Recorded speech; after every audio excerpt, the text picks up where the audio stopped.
Street art, as we know today, began in New York during the 1960s by tagging or scratching names into walls and concrete.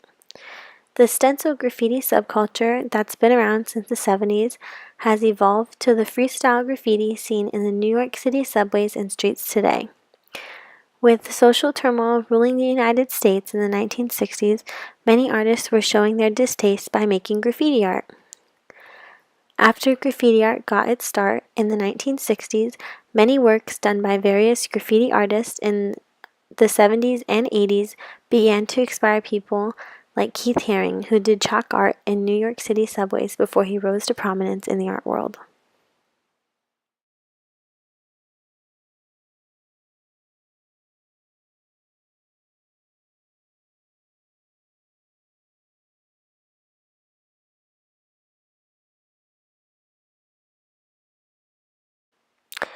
Keith Haring was born on May 4, 1958 in Reading, Pennsylvania, and was raised in nearby Kutztown, Pennsylvania. He had developed a love for drawing at a very early age, learning basic cartooning skills from his father and from other popular cultures around him, such as Dr. Seuss and Walt Disney.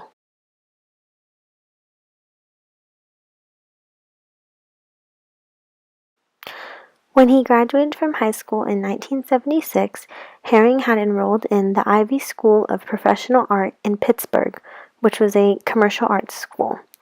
While there, he soon realized that he had little interest in becoming a commercial graphic artist, and after 2 semesters, he dropped out. Despite dropping out of school in Pittsburgh, Haring continued to study hard and work on his own, and in 1978, he had a solo exhibition for his artwork at the Pittsburgh Arts and Crafts Center.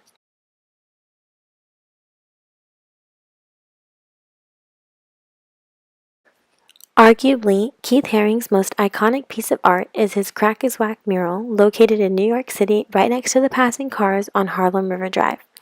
Keith Haring created his legendary Crack is Whack mural in 1986.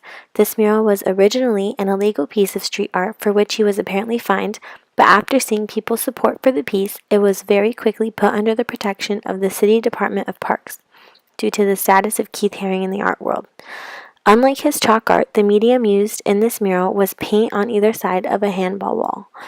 Haring painted it in this location in order to remind people passing by that although there was a lot of creativity in the area, that doesn't make it immune to the many problems with drugs and crimes occurring in New York at this time.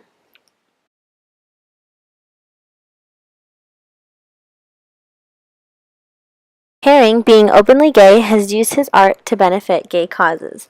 When the AIDS epidemic began, he had been an advocate for safe sex and the disease that had taken the lives of some of his close friends over the years. Haring himself was tested HIV positive in 1987, and he had developed capsulosis sarcoma, which is a form of cancer that often accompanies AIDS. While KS can be fatal, his illness hadn't slowed him down at all until unfortunately he passed away on February 16, 1990 at the age of 31. Many mourned for him, and he had over 1,000 people go to his memorial service at the Cathedral of St. John the Divine in New York City.